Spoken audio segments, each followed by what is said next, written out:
Hello and welcome to Nivesh Kar Befikar. Retirement is perhaps one of the most important goals when we start investing. We have to understand that all of us at some point are going to retire. So while we may have different goals as different individuals, but one goal that becomes common to all of us is retirement. Now there have been a lot of innovations around retirement planning, retirement investing. And today we are going to talk about one such innovation that has come about very recently in terms of helping you accumulate money over the years and then in a tax-friendly manner being able to withdraw it when you need it in your sunset years. Joining me is Ayush Mittal, who's the head of investments at PolicyBazaar.com.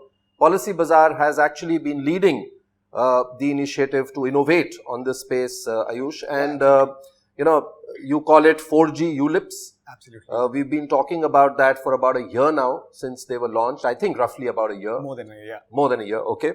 So before we go into this retirement variant or the whole life plan as you call it, and we'll understand that better from you, how have these 4G ULIPs done? How have they performed? So, they came back a year back and they're really being a pleasure in the market. Customers are really finding it much more customer friendly because the structure of these 4G ULIPs is completely focused towards customers, more friendly towards customers. They have the flexibility to withdraw money at any given point of time. The charges have been reduced. In fact, the charges have been brought down to zero. There have been fund allocation, which the customers are liking a lot.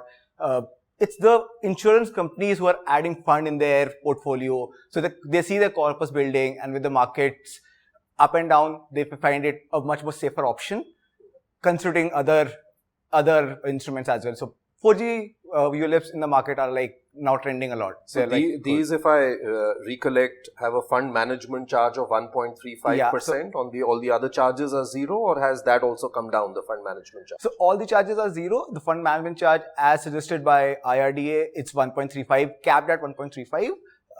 They vary with the type of funds, but they have to be capped at 1.35%. So are you saying some of them are offering lower than 1.35? It's based on the type of funds that you select. So few funds, if you select a debt fund, it might have a lower FMC charge. I see. And if you select a mid-cap fund, which is a much more volatile and takes much more handling charge, there it's 1.35%.